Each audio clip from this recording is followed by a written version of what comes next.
before us this week is the National Defense Authorization Act. Last year, Republicans turned what's supposed to be a national security funding bill into a right-wing wish list. They loaded it up with attacks on reproductive rights. They targeted LGBTQ service members. They went after diversity programs in the military. It wasn't about defense. It wasn't about protecting this country. It was all about playing politics with our national defense. And I fear it will be the exact same thing this year. The same extremist playbook. Pass it out of committee with bipartisan support, then blow it up on the House floor with a pile of culture war garbage that has nothing to do with keeping America safe. So let's be clear. This isn't about national defense. It's about political theater. It's about turning the Department of Defense, the Department of War, since Donald Trump apparently changed the name, into a campaign prop. Kind of interesting that the president who says he wants a Nobel Peace Prize is fantasizing about war. But I guess that makes sense coming from the guy who's never actually been in a war because he had bone spurs. And just this weekend, he posted, and I quote, "Chicago about to find out why it's called the Department of War." Let that sink in. A sitting president threatening to use the U.S. military to wage war on an American city against American citizens. That's not leadership. That's nuts. Imagine if President Obama tweeted out that he was going to war with Republican-led cities. You guys would be having a meltdown. And putting all that aside, I'll tell you this. I don't vote for the NDAA. I think I might have voted yes on the NDAA once in my entire career. And the reason why is quite simple. I refuse to send nearly $1 trillion to an agency that can't even pass an audit.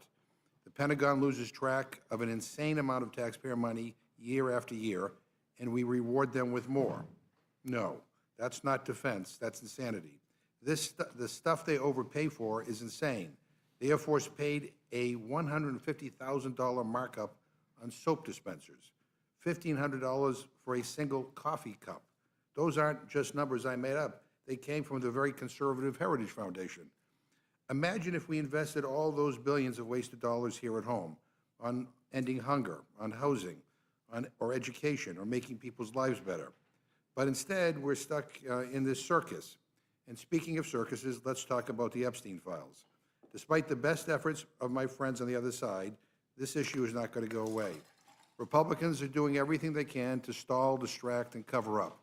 Republicans on oversight touted releasing new records, but the vast majority of the documents they released were already public. Up in Massachusetts, we call that a scam.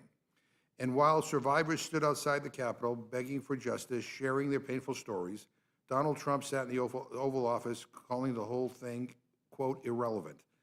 I still can't believe he said that. The victims are begging for transparency, begging for us to pass the Massey Connor bill, begging for this administration to release the files, and the President of the United States, the most powerful person in the world, says that they are irrelevant, says it's all a hoax.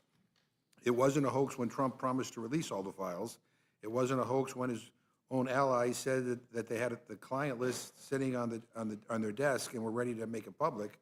And now get this, Speaker Mike Johnson said Donald Trump was an FBI informant on this case.